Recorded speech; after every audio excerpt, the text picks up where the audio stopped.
Donald Trump delivered a firm ultimatum with a strict deadline, giving Canada just 72 hours to fundamentally reshape what is widely regarded as one of the most deeply integrated and resilient trading relationships in the world.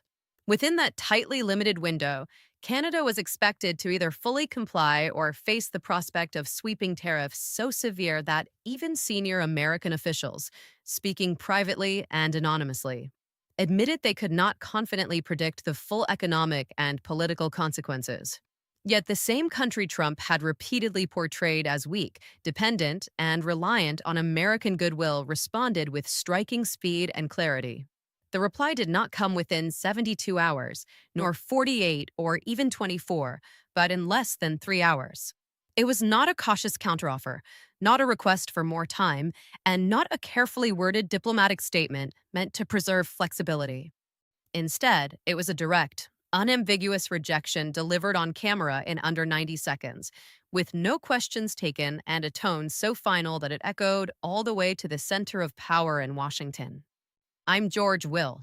In tonight's special report, we will break down in exact detail what Donald Trump demanded from Canada. These were not points meant to open a balanced negotiation, but rather a one-sided set of terms that effectively called for surrender before talks could even begin. We will go through, word for word, what Mark Carney said during that short but powerful appearance. We will also examine why those 90 seconds may stand as one of the most strategically precise public statements made by any global leader this year. In addition, we will look at the immediate reaction across financial markets from the moment Carney stepped away from the podium in Ottawa. Finally, we will outline three possible paths forward for North America and explain what each scenario could mean in everyday terms, from fuel prices to grocery costs and the broader economic conditions affecting households in both countries.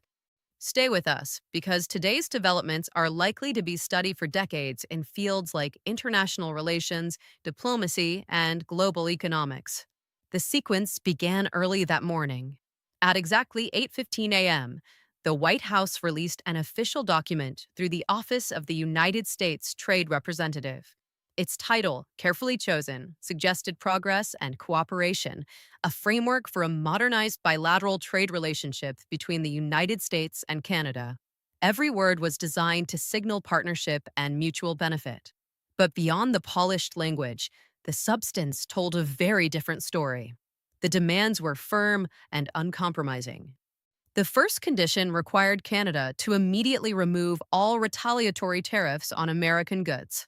This was not presented as part of negotiations or a gradual step, but as a strict prerequisite. Canada would have to eliminate its entire set of countermeasures, worth roughly $30 billion, before even beginning discussions. The message was clear: give up all leverage first, then talks might follow. The second condition centered on energy. Canada was asked to agree to fixed pricing for key exports to the United States, including oil, natural gas, and electricity. While Washington framed this as a step toward energy security, Canadian officials privately viewed it as an attempt to impose external control over their natural resources. These are assets developed and managed within Canada, yet the proposal would effectively give the U.S. influence over their pricing, raising serious concerns about economic sovereignty. The third condition addressed metals. Canada would need to formally accept the continuation of U.S. tariffs on steel and aluminum, even if slightly reduced. These measures were not temporary or subject to review. They were intended to remain in place indefinitely.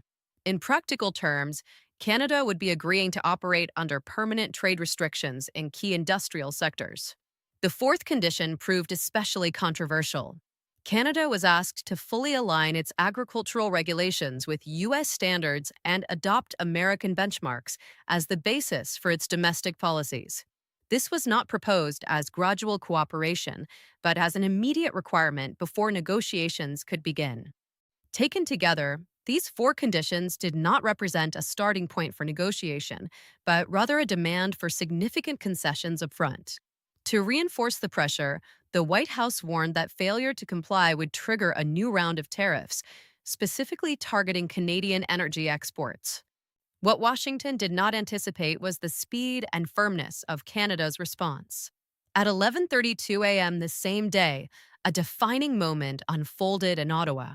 The press room was packed, cameras covering every angle, as reporters received short notice that the Prime Minister would speak. Mark Carney stepped forward, adjusted the microphone, and addressed the room with calm precision. He stated clearly that Canada would not accept any preconditions that required compromising its sovereignty before negotiations even began. He further declared that Canada would never agree to treat its natural resources as an extension of another country's domestic policy. After delivering these statements, he took no questions and left. The entire appearance lasted just 90 seconds. In that brief moment, analysts, diplomats, and trade experts immediately understood the significance. Carney had not simply rejected the proposal, he had defined clear limits for any future discussions. He set firm boundaries in a way that would make it politically difficult for any future Canadian leader to reverse course. This was a deliberate and strategic move, not an improvised response. The reaction from Washington came quickly. Donald Trump criticized the decision on social media, calling it a major mistake and warning of consequences. The White House press secretary described Canada as an uncooperative partner damaging a long-standing relationship. While the public tone was confident, behind the scenes the situation was more complex. Lawmakers from agricultural and energy-focused states began raising concerns about the potential impact. At the same time, financial markets reacted immediately. The Canadian dollar strengthened, signaling confidence in Canada's stance. Shares of major U.S. energy companies declined, and agricultural commodities, such as corn and soybeans, fell. The broader stock market dropped, while gold prices rose as investors sought safer assets.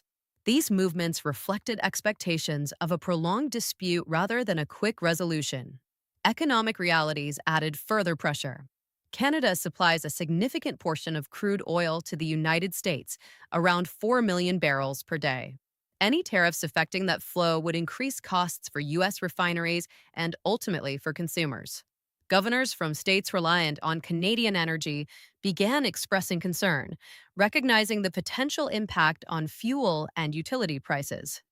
At the core of this situation is a key assumption behind Trump's strategy, that access to the U.S. market provides overwhelming leverage. While this holds true in many cases, Canada represents a unique situation.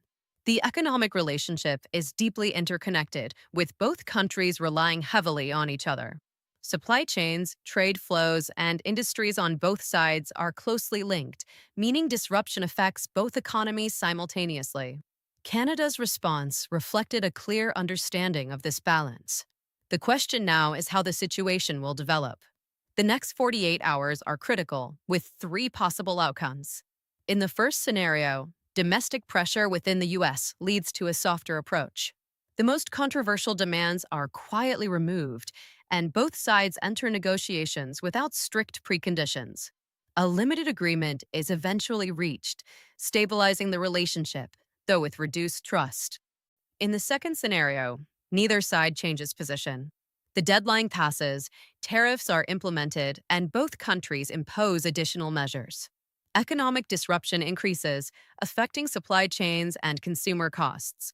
Negotiations resume later, but only after significant damage has been done. The third scenario involves broader global implications.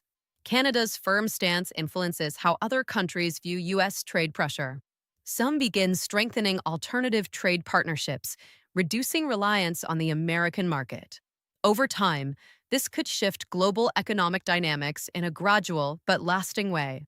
Ultimately, this situation reflects two different views of power. One focuses on size and economic strength, while the other emphasizes interdependence and strategic positioning.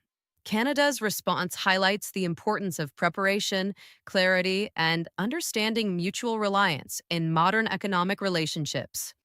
As events continue to unfold, the outcome will shape not only the future of North American trade, but also broader global dynamics. What happens next will determine how economic power is applied and resisted in an increasingly interconnected world.